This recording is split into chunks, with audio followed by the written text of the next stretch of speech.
पति, पत्नी और नौकरानी। शीतल और अभिमन्यु की शादी को 5 साल हो चुके थे, लेकिन अभी तक उनका कोई बच्चा नहीं हुआ था। इसकी वजह से शीतल और अभिमन्यु परेशान रहते थे, लेकिन उन दोनों से ज्यादा परेशान थी शीतल की सास, यानी अभिमन्यु की मां जानकी देवी। जानकी देवी चाहती थी कि जल्दी से जल्दी उनकी गोद में पोता या पोती आ जाए, और इसीलिए वो अपनी बहू शीतल को लेकर एक दिन हॉस्पिटल पहुंची। डॉक्टर मैडम, जरा ठीक से चेक करके बताइए ना, कई बड़े बड़े डॉक्टर को दिखाया है, लेकिन मेरी बहू मां ही नहीं बन पाती। मैंने शीतल को बहुत अच्छे से चेकअप किया है। देखिए, बात यह है कि शीतल के अंदर मां बनने की कैपेसिटी नहीं है। ये आप क्या कह रही हैं डॉक्टर साहब? कोई तो इलाज होगा ना, कोई दवाई दे दीजिए। देखिए, कुछ प्रॉब्लम ऐसी होती है जिनका कोई ट्रीटमेंट नहीं होता। आई एम सॉरी टू से, लेकिन शीतल कभी मां नहीं बन सकती, क्योंकि उसके यूट्रस में अंदर से ही कुछ प्रॉब्लम है। घर आने के बाद क्या हुआ माँ? कहाँ लेकर गई थी आप शीतल को? अरे कहाँ लेकर जाती, डॉक्टर मैडम के पास ले गई थी, लेकिन तेरी बीवी तो कभी माँ बन ही नहीं सकती। मम्मी जी, इसमें मेरी क्या गलती? अगर अंदर से कोई प्रॉब्लम है तो उसमें मैं भी कुछ नहीं कर सकती। जानती हूँ, यह बात डॉक्टर के मुंह से सुन चुकी हूँ। अब दोबारा मेरे सामने इस बात का गाना मत गा। अरे माँ, परेशान होने की जरूरत नहीं है, हम सोचते हैं ना कुछ। अरे क्या सोचेगा तू? जब डॉक्टर कह चुका है कि तेरी बीवी माँ नहीं बन सकती, तो बता क्या सोचेगा तू? कहां से लाएगा बच्चा?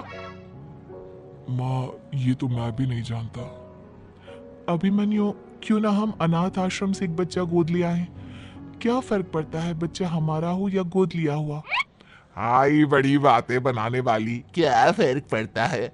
अरे क्यों फर्क नहीं पड़ता? मुझे इस वंश को आगे बढ़ाने के लिए मेरे बेटे का खून चाहिए, किसी दूसरे का नहीं। लेकिन माँ, अब जानती है कि ये अब पॉसिबल नहीं है। मैं कुछ नहीं जानती। मैं किसी पराये की औलाद को इस घर में अपना पोता या पोती बन के बढ़ता हुआ नहीं देख सकती।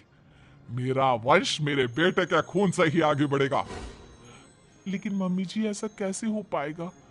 आप अच्छी तरह जानती है ना, मेरा और अभिमन्यु का बच्चा नहीं हो सकता। तो मैं अपने बेटे की दूसरी शादी करवाऊंगी, और अपनी दूसरी बीवी से यह मुझे बच्चा पैदा करके देगा। ये आप क्या कह रही हैं माँ? मैं किसी और से शादी नहीं करने वाला। मेरे रहते हुए आप अभिमन्यु की शादी किसी और से करवाएंगी मम्मी जी? आप ऐसा कैसे कर सकती हैं? तू बस देखती जा बहू, मैं ऐसा कैसे कर सकती हूँ। कुछ दिनों के बाद, अभिमन्यु, मैंने तेरे लिए लड़की ढूंढ ली है।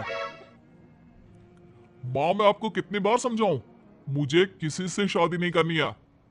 पहले मेरी बात सुन। ये जो चमेली है ना, हमारे घर में काम करने आती है, वो तुझसे शादी करने के लिए तैयार है।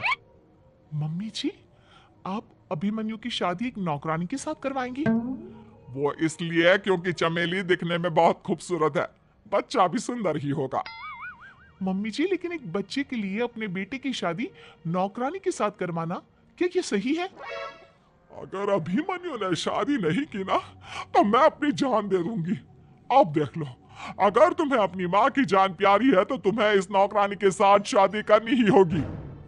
इस तरह जानकी देवी अपने बेटे अभिमन्यु की शादी नौकरानी चमेली के साथ करवा देती है। कुछ दिनों के बाद, नौकरानी से मालकिन बन के तो मजा आ गया। अब तो मैं इस घर की मालकिन हूँ। देखो, अपने आप को ज्यादा मालकिन समझने की कोशिश मत करो। एक बार तुम्हारा और अभिमन्यु का बच्चा इस दुनिया में आ जाए, उसके बाद तुम इस घर से हमेशा के लिए चली जाना। अरे जाओ जाओ, किसी और के आगे बातें बनाना। एक बच्चा तो पैदा नहीं कर सकी। बढ़िया आई, जाओ जाकर मेरे लिए कॉफी बना कर लाओ। नौकरानी मैं हूं या तुम? मम्मी जी, देखिए ना शीतल मुझसे किस तरह से बात कर रही है। शीतल, तुम्हें पता है ना चमेली प्रेग्नेंट है, मेरे बेटे के बच्चे की मां बनने वाली है। वो जैसा कहती है वैसा करो। लेकिन मम्मी जी, वो मुझे नौकरों की तरह ट्रीट कर रही है।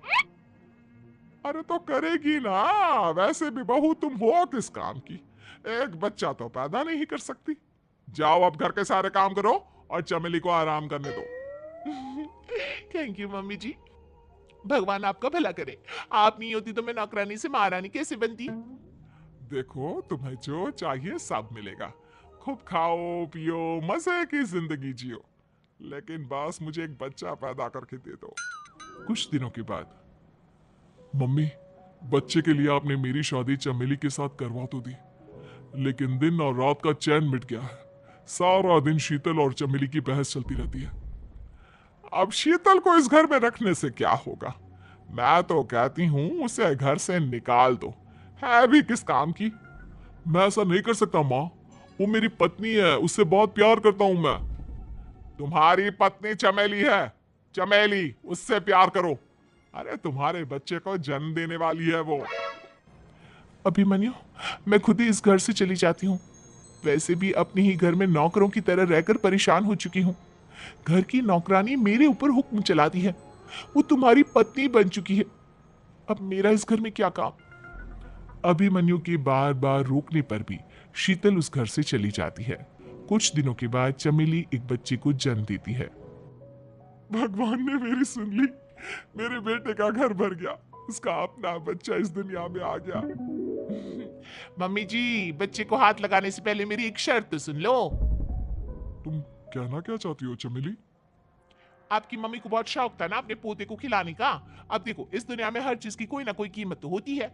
तुम अपनी आधी प्रॉपर्टी मेरे नाम कर दो, बच्चा तुम्हारे नाम। अरे लेकिन मैंने अपने बेटे से तुम्हारी शादी करवाई है, अब ये सौदेबाजी कहां से आ गई? जो औरत अपनी बहू को घर से निकाल कर एक नौकरानी के साथ अपने बेटे की शादी करवा दे, वो तो सौदेबाजी कर ही सकती है ना। उसका कैसे भरोसा कर सकते हैं? मुझे बस आप लोगों की प्रॉपर्टी चाहिए, उसके बाद ही बच्चे को आप हाथ लगा सकती हैं।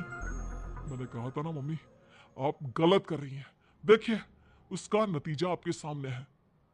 जब शीतल को पता चलता है कि अभिमन्यु और चमेली का बच्चा दुनिया में आ गया है, तो वो अपने घर पहुंचती है। अभिमन्यु, कहाँ है आपका बच्चा? क्या मैं उसे देख सकती हूँ? कुछ भी मत पूछो शीतल, माँ की हुई एक गलती हम लोगों पर भारी पड़ रही है। वो नौकरानी अपनी औकात पर आ गई है और अब हमसे अपनी आधी प्रॉपर्टी मांग रही है, वो भी बच्चे के बदले में। एक बात कहूँ अभिमन्यु, आप उससे कुछ भी देने से मना कर दो। अरे कैसी बात कर रही हो? मेरे बेटे की औलाद है उसके पास, ऐसे कैसे मना कर दे? मम्मी जी, वो अभिमन्यु का बच्चा नहीं है, वो चमेली और उसके बॉयफ्रेंड का बच्चा है। ये तुम क्या कह रही हो शीतल? ये देखिए वीडियो, चमेली और उसका बॉयफ्रेंड आपस में बातें कर रहे हैं कि उन दोनों ने मिलकर आपको बेवकूफ बनाया है और अब इस बच्चे के बदले आपसे प्रॉपर्टी भी हड़प लेंगे। हे भगवान, ये मुझसे क्या हो गया? ना तो बच्चा मिला और अपने बेटे की नौकरानी के साथ शादी करवा दी सो अलग। अब क्या होगा? मुझे माफ कर दो शीतल, मेरी वजह से तुम्हें बहुत तकलीफ हुई है। अभिमन्यु, मैंने कहा ना, उस नौकरानी को उसके बच्चे सहित इस घर से बाहर निकाल दो। लगता है मेरे अभिमन्यु का बाप बनने का सपना अधूरा ही रह जाएगा। अभिमन्यु, अपनी मम्मी से कहो कि परेशान ना हो।